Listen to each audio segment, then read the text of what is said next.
我们最怕的说就是海盗谈判那不顺利，然后换就不给我们吃，水也不给我们。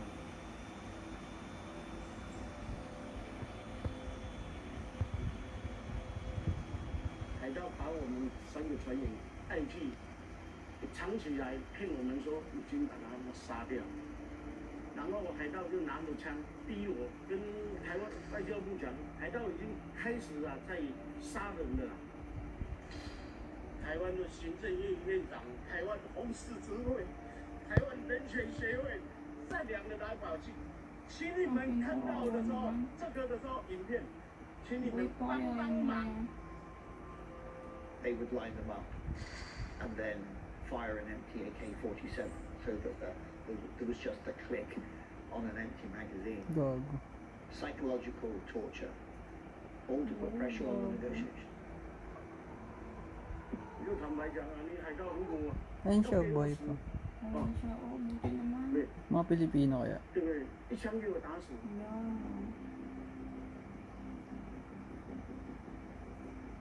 They use the crew to phone families and embassies to put pressure on the government to pay more money.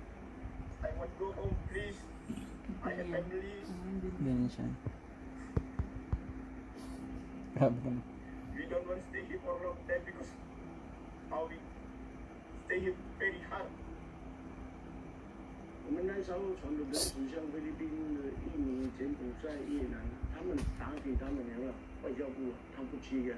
A lot of governments would pay money because it's against their national policy. Please, go around the world. Where you in? Sir, madam, we needed your help. They phoned the UN, they phoned the Red Cross, they phoned everyone they could. And we spent quite a lot of time talking to those entities to persuade them not to get involved because there can only be one clear channel of communication during a kidnap negotiation for hostages. 3 years since marriage.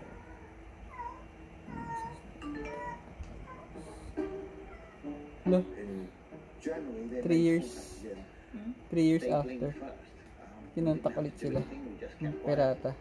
But we didn't want to carry on using Dabdirise. In Somali cases, when you've been talking to a pirate negotiator for 6 months or so, you may not trust each other completely, but you have a certain working respect and you have built up a working relationship. There was a certain amount of rapport with Abdul Risak, but there's always something difficult or schemy about him. And that's one of the reasons that we sacked Abdul Risak.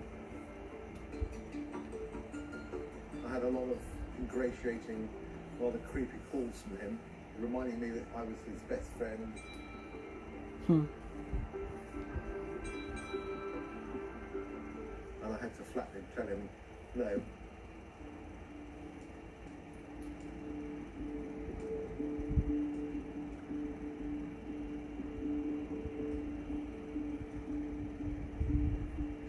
Take some risks.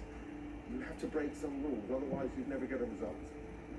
So I'm the guy on the ground. I'm closest to where the action is to gather intelligence, find out who the key players are. At that time, we learned that we were dealing with 38 investors who were owed money by the pirates or who had invested in that particular piracy outfit from the start. The 38 investors were part of the community. Local communities often support pirate gangs, providing supplies, fuel and cars to the pirates on credit. They're a vital part of the business and the support mechanism. But lending to pirates is a high-risk activity. And the reason is that some of the pirates don't come back because they drown at sea, or they run out of food and water, or they get shot up by the international naval forces. So they will usually mark up the costs of those things by 100% to cover their risk. So as these things become drawn out, the bills start to mount up as well. they have to get a solution that enables them to pay their debt. By that time, they'd already been held for about 4.5 years. The community was owed a lot of money. Shortly after that, we had a breakthrough.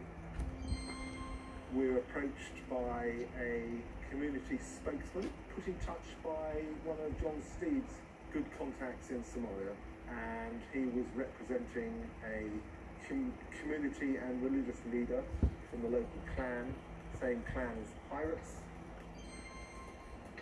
He decided to introduce me to the local Sheikh Abdul Wali. Sheikh Abdul Wali, he was the leader of the community that were owed a lot of money by the pirates.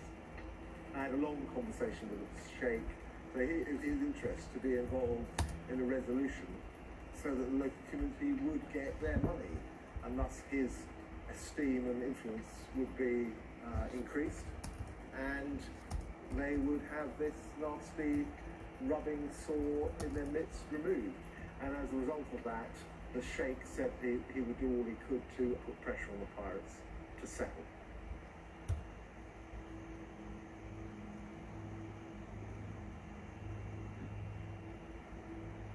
It was a lovely summer's evening in England, and I was at my home in the countryside in Lincolnshire.